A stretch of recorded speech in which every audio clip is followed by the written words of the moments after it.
Ekitongole ekiramuzi nga kiyita mwogezi waakyo James Seremye Mawanda kituuzizza olukuŋŋaana lwa bannamawulire ku kkooti ensukkulumu mu Kampala ne kiraga nga bwe kyafuna emisango awamu 118 egyekuusa ku by'okulonda okuwedde okwaliwo ku ntandikwa y'omwaka guno.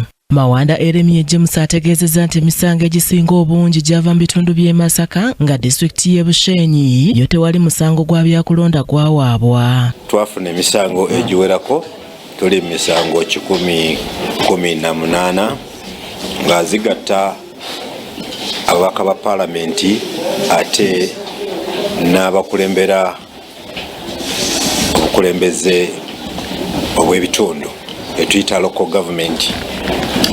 Emisango eyo gyonna tubadde omulimu okulaba nti tugyetegereza obungi bwagyo mu Uganda yonna era kitusobozese okusindika abalamuzi eyo gye beetaagisa okusukkamu omu. Mawanda ategeezezza nti emisango gino gyonna gigenda kutandika okuwulirwa mu bbanga eritali lya wala oluvannyuma lw'abalamuzi okweteekateeka awamu n'ekitongole okusooka okukakasa nti abalamuzi abaliwo bamala okuwulira emisango egyo era ng'asambaza ebyogerwa nti essiga eddamuzi teririna nsimbi zikola ku misango gino nti era y'ensonga egiviiriddeko okukandaalirira. Twagala obakakasa nti essaawa yonna emisango tugenda kutandika okugiwulira. Tukyali mu budde. Amateeka gatugamba nti mu myezi 6 tuteekwa kubanga tukoze tugimaze. Tukyalina obudde era ffe tugenda kukozesa obudde bwonna bwe tulina okukozesa mu mateeka okulaba nti egyo emisango tugimala. Ono era ategeezezza nti emisango gy'ebyokulonda gisobolera ddala okuwulirwa mu nkola ey'okutabagana kiyite alternative dispute resolution nga bw'annyonnyola. Tubadde tugenda tusomesa bannayuganda nga tubagamba nti bw'oli musango gwonna ogujja mu kkooti gusobola okutwalibwa mu ADR. ADR, alternative dispute resolution.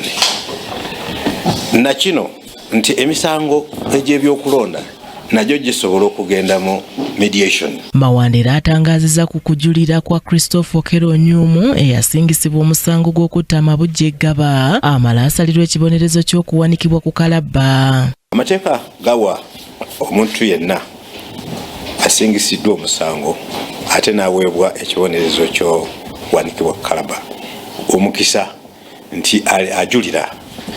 So Okero naye alina eddembe okujulira era mbategeeza nti yateekamu okujulira kwe. Yateekamu okujulira kwe kkooti ejulirwamu eri mu nteekateeka okulaba nti n'okwo okujulira kukola ki kuwulirwa. Wano alaze nga abalamuzi ba kkooti ejulirwamu bwe bagenda okutandika okuwulira okujulira kuno.